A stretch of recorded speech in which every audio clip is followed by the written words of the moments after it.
Hey friends, thanks so much for tuning in. How are you? Thanks so much for coming back. We do appreciate your support. At the new and improved SGT report, it's now mobile friendly, which is a bonus. Hey guys, I have on the line somebody who's interviewed me before on her radio show on peoplesinternetradio.com. She has a YouTube channel called April Waters, and we don't see eye to eye on everything, but she definitely is somebody who is fighting for humanity, and her name is Catherine Waters. Kat, how are you? I'm good. It's Waters with double T. Yes, but the YouTube channel is April Waters. Why the different name? Well, I mean, to be honest, when I applied and signed up for a Gmail account, people were all talking about NSA surveillance and all of that stuff. So it was, I guess, a lame attempt at throwing the NSA off of your trail, or just trying to not make it so easy for them to, keep tabs on you. Yeah. Well, you know what? We've all been there, but the biggest mistake we made, I made the same mistake, and that's signing up for a Gmail account to begin with. It's Google's moniker, Don't Be Evil, and it seems really all they are involved with is, well, not all, but there's certainly some evil components to the company as it relates to censorship at YouTube. They're demonetizing people now in droves. Have you seen that? Luke Rudkowski over at We Are Change. A bunch of our friends, Victorous Libertas, a ton of people have just had like 95% of their videos demonetized and set to some alternate setting, which makes their videos not even come up in a search. It's quite disturbing. I just was reading, YouTube taking down videos if people were posting videos of a U.S. airstrike.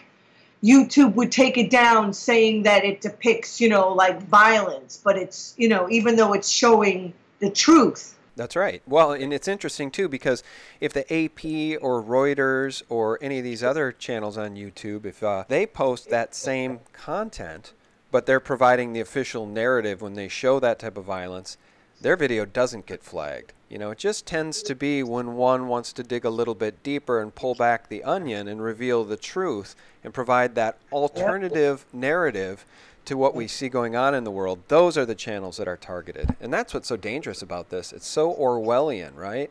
Truth is lies. War is peace.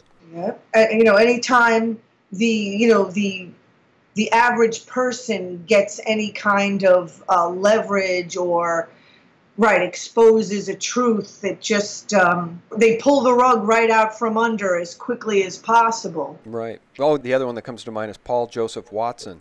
The guy's got like 1 million subscribers, and, all of his videos have recently been switched to this unsafe mode. They don't want anybody watching his videos. So, yeah, it's very disturbing. And you know what? I think that where you and I can find common ground, even though we don't see eye to eye on everything, is in the idea that many of us have been, I guess all of us really, have been living in this matrix. It's essentially a very unhealthy, sick society to a large degree where, the lies perpetrated against us by the mainstream media and their corporations, we're like fish in a fishbowl. We're growing up in essentially a very sick society.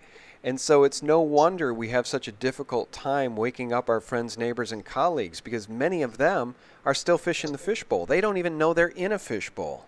It's exactly why I really can't talk about, the 9/11 false flag with... Nobody wants to hear it, frankly. I mean, who can you even talk about this stuff with? I've tried. Because I just literally finished reading Christopher Bolin's Solving 9/11. And... I don't understand, first of all, why people would not want to know the truth. And second of all, again, my study was, I was a psych major. I read every book I could possibly read on the dysfunctional abusive family system or just abusive relationships. And, it's clear that we're just living in a massive one today. And everything that I read and studied about dysfunctional, abusive, family relationships, any relationships is just on a massive scale today. And I literally believe that it's what people learned, because you're you're not supposed to, criticize your parent. You're not supposed to say these bad things. And people don't want to. I mean, nobody wants to believe that the people that should be protecting them the most, are ill or just abusive in any kind of way. And I think it's that same mentality, call it Stockholm syndrome or, bonding to the abuser that we're living under, which is why people have such a hard time wanting to admit that the people in power, would actually want to hurt or kill them. I really agree with you about that, and I've actually made this analogy before, and perhaps it's a bit disgusting, but I actually think that the people in this country are suffering from Stockholm syndrome as it relates to the criminal nature of the deep state in this government. More and more people are waking up to it, but if we take a look at 9/11 specifically, without getting into the details, if anybody that looks into what really happened on 9/11 and the not dozens but hundreds of unanswered questions and anomalies and coincidences that had to have happened in order for that day to unfold the way it did. If you look into that and you come to the conclusion that the official story is not true, you are going to have an awakening whether you like it or not. Now, I think most people aren't willing to look at the 9/11 topic because of what you said. They have Stockholm syndrome, and they don't think that Daddy Government, Uncle Sam, would never, ever hurt them. There would never be conspirators behind the scenes in our government or in the intelligence agencies to carry out dastardly deeds that would cause harm to our country or our own citizens. And I've equated this in the past to the BTK killer and his family, right? This guy, real sick guy, I think BTK stands for bind, torture, kill. And the name of this guy escapes me, but he was murdering people for quite a while, and then he took, I don't know, a 10, 20-year respite. FBI didn't know who he was. And then he started up again, and he was caught. And these people, his family members, his wife, and I think they had 2 kids, who just knew this man as their father and loved their father, when they found out he was the BTK killer, they disowned him immediately. She divorced him. They will have nothing to do with him. He's rotting in prison by himself. That is a normal reaction. Right. And it is exactly the reaction that people in this country should have when they research 9/11. So, for a long time, many of us in the truth community were hanging our hats on the 9/11 false flag saying, this is how we get our country back. We just need to wake people up to the truth about 9/11. But here we are so many years later, and we're still in the same boat. And it's because our citizens, our friends, neighbors, and colleagues all seem to have some sort of Stockholm syndrome as it relates to the government. I mean, what you're saying is a lot of the stuff that Christopher Berlin writes about. I mean, this is why I love investigation. I guess you could say that at an early age, that's what I was an investigator of. Like, I was an investigator of the conspiracy theory of the dysfunctional family system, you could say. I mean, it's just literally the same dynamics that play out between, people on a smaller scale. It's just playing out on a massive scale. And Christopher Berlin, over and over and over again, I mean, he says so many things, and he makes so many points just saying how, pointing out how a proper government would respond, like you just said, when they found out that their family member was a killer. I mean, they had a normal response. I had a normal response. It's like the people having the normal responses are the ones that get bashed a lot of the times. But, Christopher Berlin was pointing out how, when we have this attack on our own country, like we did in 9/11, this should be happening. And, the supposed, who they were claiming to be the mastermind, what's his name, Sheikh Mohammed, he should be, brought to trial, and the evidence, should be protected and examined, and on and on and on. And yet we have none of that. I mean, this is in your face, clear behavior in your face that the official story, is total bull. And it makes conversation with our friends, neighbors, and colleagues impossible, right? It makes dialogue impossible. because they've put up these barriers, right? They've got this impenetrable belief in the government. And I'll give you an example. When I was an executive at Target in the marketing department, I had some close friends with whom I worked there. We were poker buddies. And when I was waking up to the 9/11 event, I showed them the collapse of World Trade Center 7. Both of my two closest friends, who I was trying to convince about 9/11, I was trying to convince that there's more to the story, had complete cognitive dissonance and made every excuse in the book about that not being a big deal. The third building collapsed that day, even though they didn't know about it prior to me showing them. And then I showed them the BBC transmission between Jane Stanley in New York and the anchor in Great Britain. Jane Stanley. Jane, what more can you tell us about the Salomon Brothers building and its collapse? About the live feed with Jane Stanley saying the Salomon Brothers building has collapsed. She said it 20 minutes before that building collapsed, and as she was saying it, giving this live report, the building was still standing behind her. These two friends of mine made every excuse in the book to tell me that that couldn't be a real clip. It was a real clip. It is a real clip. It actually happened. But their cognitive dissonance would not allow them to take that evidence and use it to judge the system and use it to judge the official narrative. So that's what we're up against. It's like complete and total brainwashing. So that's, I'm glad you're talking, psych and cognitive dissonance because, I literally spent my life taking, health was always my passion, mental, physical, because again, like I'm right, like reality wasn't reality. What was right in front of people I call it fracking reality. I mean, they would dilute it. They would, minimize it, do everything, except to take it for what it was, admit it, and then take steps towards change. And, I think that we're living in a really severe health crisis, a mental health crisis, because we live in a debt-based system, because the monetary system is debt-based.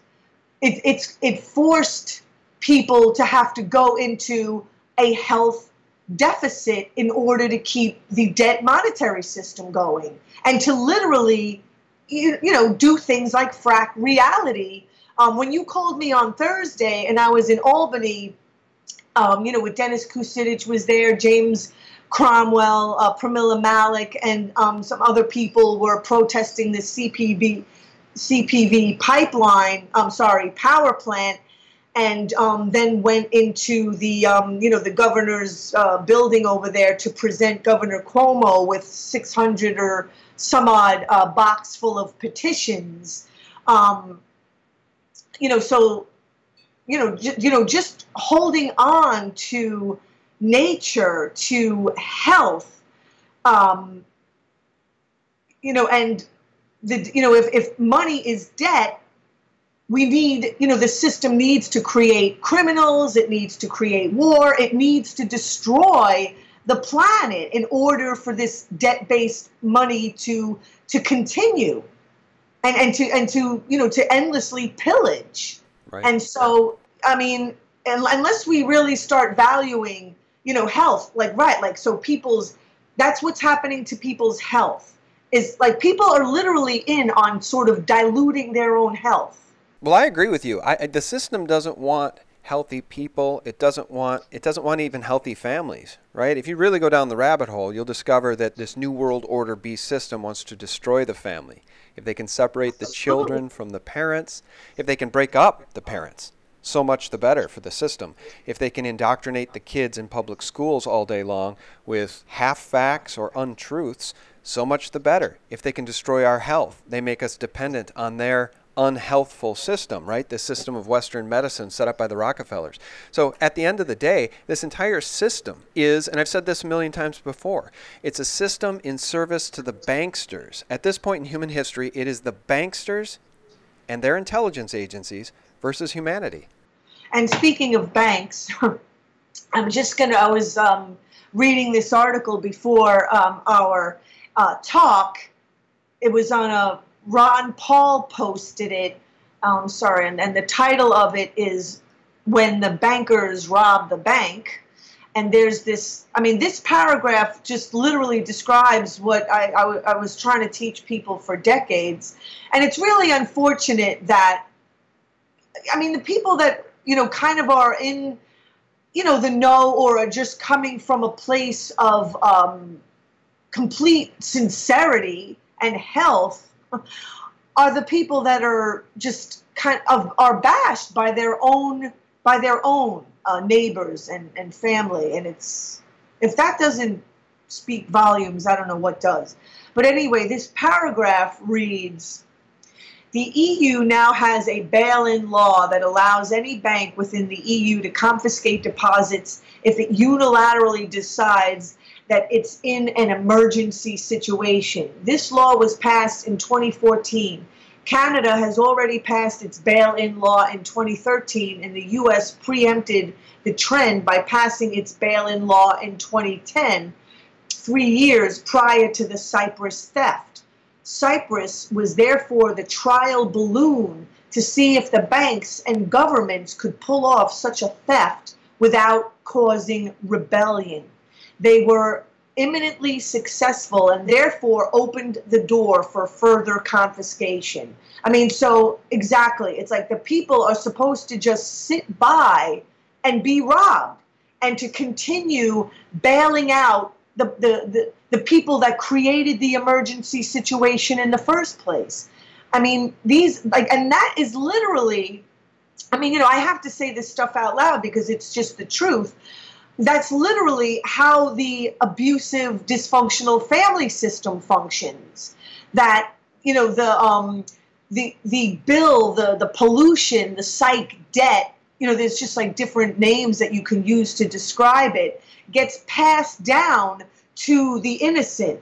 And, you know, psychologically, the kid, you know, will be kind of in a position to be forced to be bailing out or seeing the parent, you know, as the sort of godlike figure that they need them to be. You know, it becomes like when someone is going into states of shock from bleeding out. One of the first signs and symptoms is an altered mental status. People bleeding out, going into shock from either blood loss or, you know, allergic reaction. The first thing that goes is their mental status. They get disoriented. So there's all this like disorientation going on. And that's what I feel like we're living in. Well, here's the thing, and I'm really glad you read that piece from Ron Paul because he's absolutely right. The 2008 bailouts for the bank, also a trial balloon, and they got away with it, right? The banksters always get away with it because they have a willing and compliant and complicit media that helps spin the narrative in a way that is digestible for the public at large. So in the case of the confiscation of deposits that will likely come here in the future, there will be another reason handed to the people, right? And it'll probably be some sort of scenario the banksters themselves cause when this, well, they're causing it right now with the derivatives, right? As soon as these derivatives melt down, there's going to be big trouble. Let's just go back to 2008 in the bailout. I want to read something to you. It's interesting that you brought that up. So this article is from thebalance.com, and it was published here May 18th, 2017. And the author, Kimberly Amadeo, writes, the bailout was triggered by investors pulling a record $140 billion out of money market accounts. Investors were moving the funds to treasury bills, causing yields to drop to zero. Money market accounts had been considered one of the safest investments. Okay, that's the official spin. Now, let's play a soundbite which suggests that something far more nefarious was going on in September of 2008. This is Representative Paul Kanjorski, who is telling C-SPAN that it wasn't $140 billion, it was trillions. Listen to this. It was about September 15th. Here's the facts, and we don't even talk about these things. On Thursday at about 11 o'clock in the morning, the Federal Reserve noticed a tremendous drawdown of money market accounts in the United States to the tune of $550 billion was being drawn out in a matter of an hour or two. The Treasury opened up its window to help They pumped $105 billion in the system and quickly realized that they could not stem the tide. We were having an electronic run on the banks. They decided to close the operation, close down the money accounts, and announce a guarantee of $250,000 per account so there wouldn't be further panic out there. And that's what actually happened. If they had not done that, their estimation was that by 2 o'clock that afternoon, $5.5 trillion would have been drawn out of the money market system of the United States, would have collapsed the entire economy of the United States, and within 24 hours the world economy would have collapsed. Now, we talked at that time about what would happen if that happened. It would have been the end of our economic system and our political system as we know it. All right, could you hear that okay? Yes, I could. Okay, and you tell me if that doesn't sound a little bit more nefarious than quote-unquote investors pulling money out of money market accounts. This was an electronic run on the banks, and who on earth has the deep pockets to pull out $500 billion? And had they not turned off the faucet, $5 trillion would have been pulled out. I'll tell you who. Rothschilds, central banks, banksters. That's what this was.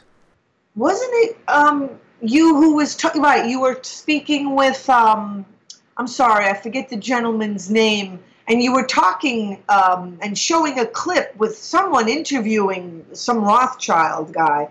But sorry, I think that was a completely different subject. I think it was like the Balfour Agreement or something. So. Oh, that's right.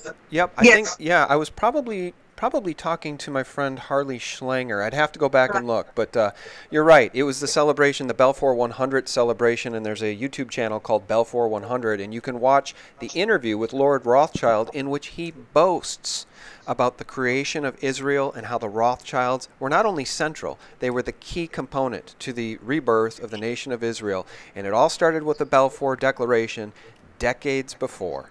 Dear Lord Rothschild, I have much pleasure in conveying to you, on behalf of His Majesty's government, the following declaration of sympathy with Jewish Zionist aspirations, which has been submitted to and approved by the Cabinet. So it's possibly the most famous letter in modern Jewish history, and it begins with 3 words, Dear Lord Rothschild. Why was it that this letter was sent by the Foreign Secretary to your great-uncle Walter?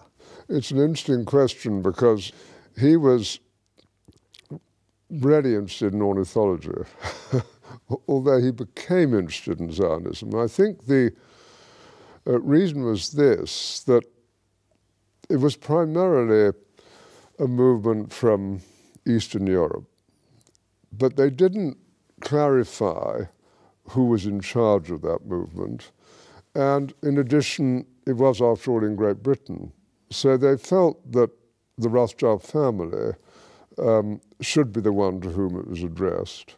And Walter was Lord Rothschild, and he was a Zionist. And those really are the background reasons. So Walter received the Balfour Declaration, and I have a copy here. And I wonder if I could possibly ask you to read it for us. Yes, indeed. Yeah. I'm going to put on my spectacles to make sure I read it accurately. His Majesty's government view with favour the establishment of Palestine as a national home for the Jewish people, and will use their best endeavours to facilitate the achievement of this object, it being clearly understood that nothing shall be done which may prejudice the civil and religious rights of existing non-Jewish communities in Palestine, or the rights and political status enjoyed by Jews in any other country. I should be grateful if you would bring this declaration to the knowledge of the Zionist Federation. Yours, Arthur Balfour. And here it is, the Balfour Declaration. What do you feel when you see it here? I genuinely feel it's one of the most extraordinary moments in the history of the Jewish people. If you think it took 3,000 years to get to this. And, I mean, it was a little bit confusing because this old Rothschild guy, sorry, I don't know his first, Lord Rothschild, whoever the heck he was, he spoke like he was having compassion for the Palestinians. I mean, that's what his words in his mansion. It was in like Britain somewhere. I mean, that's what he said. I mean, he made it like, like he had compassion for these Palestinians. And I mean, I don't know if he really means that or. Well, it seems a bit disingenuous, and I don't recall that part of that interview of him having any compassion for the Palestinians. But if we take a look at the Greater Israel Project, we can see the land grab over time. So, knowing that the Rothschilds play a very serious role in Israel. I mean, have you ever looked at the Israeli Supreme Court building? It is absolutely littered with occult Illuminati symbolism, and that extremely occult and enormously expensive building was constructed, gifted, paid for, and architected by the Rothschilds and their architects. And what was the name of the building? It's the Israeli Supreme Court building. But anyway, just the looking at Israel and Palestine. I mean, again, it's clear to see who the aggressors are and who, is being pillaged. And yet people will speak as if the Palestinians are the aggressors or Hamas. And I mean, it's, again, being a psych major, like these are the kinds of issues that I would try to bring to people. It's like, when the aggressors get so much momentum and they're allowed to have all this leverage over time that it becomes the norm, and then it's the people standing up for their rightful crumb that becomes the enemy. I mean, that like we're in like really, really serious times. Well, listen to this. Now, I didn't know we were going to go here. You and I had no agenda in this conversation at all. And I did not know we were going to go here. So I'm sure this video will get flagged by YouTube because they don't want people having this kind of conversation. So one of the things that I will point out to you is that now you're going to notice in the mainstream media, and people are noticing it, it's quite obvious, that this white supremacist thing that we see, this meme in the media, they're trying to paint the brush that every Trump supporter and every white person who is not a Hillary Clinton supporter or a DNC supporter is a white nationalist or a white supremacist. And I'm going to give you a hardcore example. This all actually comes full circle. You were talking about that Jacob Rothschild clip, right?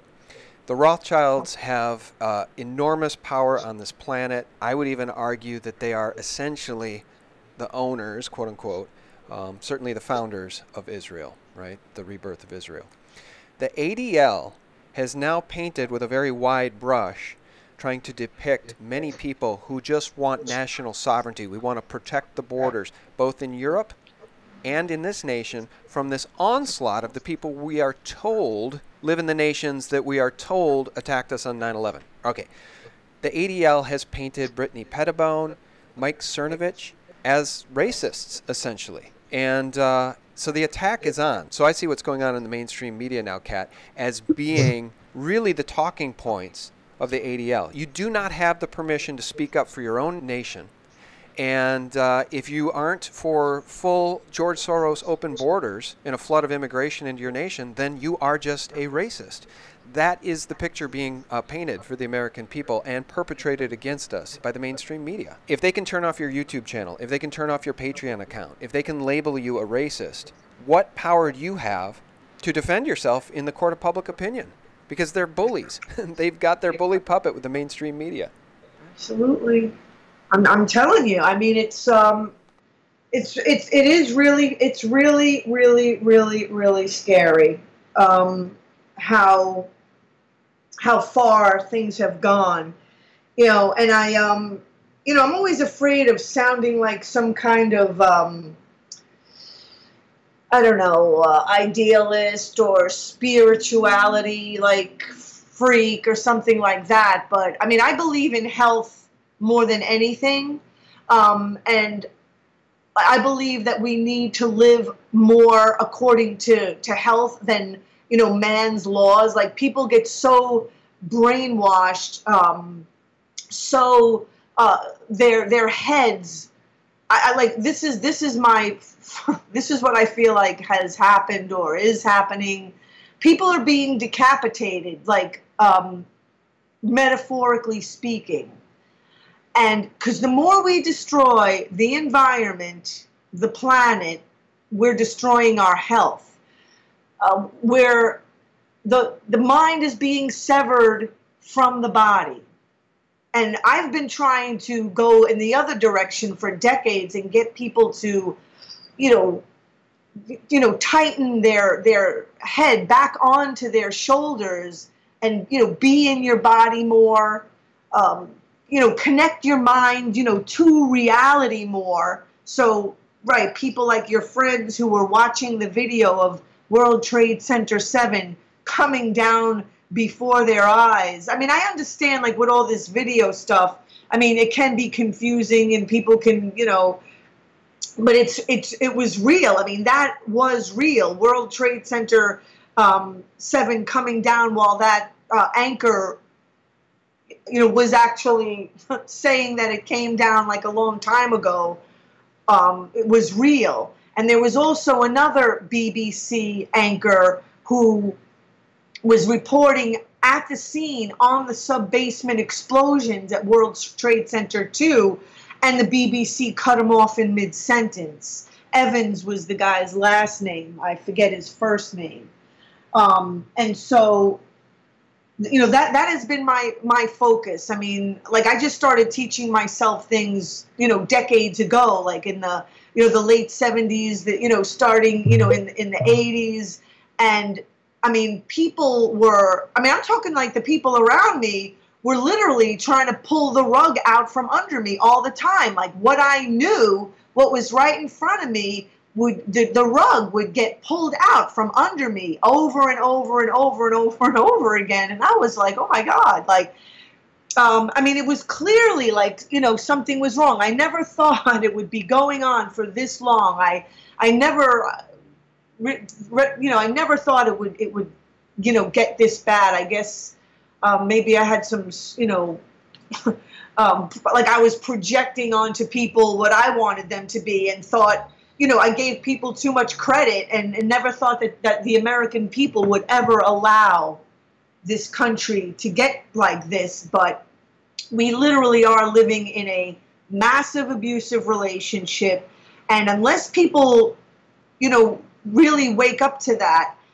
and more people step up and hold people in power accountable instead of making excuses for them and enabling. Because I mean, I have people that I know who say the same thing to me to this day, like decades later.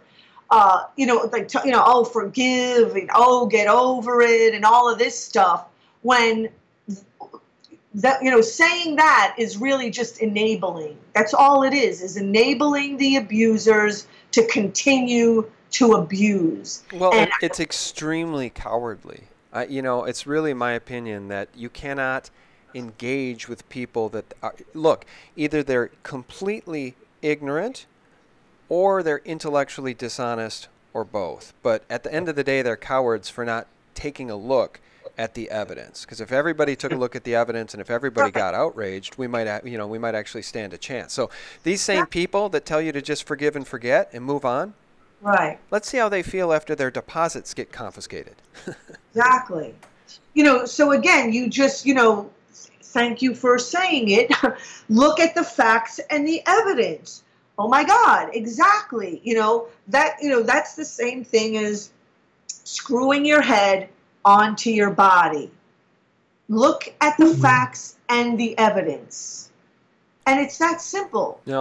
I agree with you. The problem is that many of the people that we know in our daily lives are essentially, for lack of a better phrase, dumbed down beyond help. Because again, they don't recognize that they're living in a fishbowl. They've drunk the Kool-Aid. They drink on a daily basis the Kool-Aid. Certainly anybody, and I don't think many people like watching CNN anymore, but anybody that turns that on and thinks that they're getting a fair shake, a fair view of the world we live in, those people are certainly hopeless.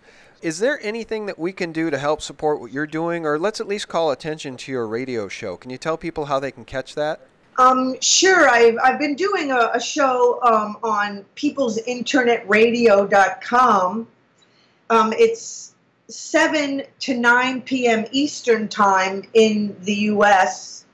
It's based in Ireland, but it gets listeners throughout Ireland, the UK, Canada, and the US. I mean, I've been doing, radio for almost 6+ years. I started with Danny Schechter, the news dissector, here in New York City at Progressive Radio Network back in like 2010, before Occupy came out. And the podcasts get posted to my YouTube channel, which is April Waters with 2 T's. And I've been, I take a health perspective of all of this stuff. People talk about left and right, with this white supremacist march that they had over the weekend. And I mean, all I try to do is focus on health. And it's beyond an emergency situation that we need to get closer to health. I mean, all of these man-made concepts of left and right and conservative and liberal, and, to be honest, I don't really use that language. I just use a language of health and various degrees of it and various degrees of illness. And I've always believed people have a right to live up to their optimum level of health and fitness, physically, mentally, and spiritually. And that's it. Each individual, no matter what your race, creed, color, ethnicity, whatever, and I mean, white supremacy and all, it's ridiculous. And, Zionism and people that just want to pillage and take over the Middle East, this false scapegoat the Middle Eastern people and Arabs as terrorists, when it's the Zionists and those who helped that pulled off 9/11. And if you can't just tell it like it is without being called an anti-Semite, I mean, well, of course you have to expect that that they're gonna just call you whatever name in the book, but that's part of their tactic. That's why you have to be like a mental ninja in this world. It's like people really need like major mental self-defense in order to take on, the onslaught of speaking the truth. I'm definitely with you on that, and I believe that the Zionists have hijacked the Jewish religion, and they use it as armor to defend themselves against criticism. That's the problem, and I think you're right over the target. You hit the nail on the head. Guys, our guest has been Catherine Waters. Please do check out her YouTube channel. The name is April Waters with 2 T's, and you can catch her radio show on peoplesinternetradio.com. Kat, thanks so much for your time. Thank you, Sean of SGT Reports. You do great work. Thank you. I appreciate that. And guys, do check out SGT Report for real news 24/7. You can also check out the website, thephaser.com, where I hand-select video content to share with you there, and thelibertymill.com for trusted truth sources on a daily basis. Guys, have a wonderful week ahead. God bless. These are smart, dedicated, loyal Americans. Your audience needs to understand that. The problem is there's not those people that are in there. They never get a voice. They are locked away and in there. The problem is the politics of power and wealth that is running this country.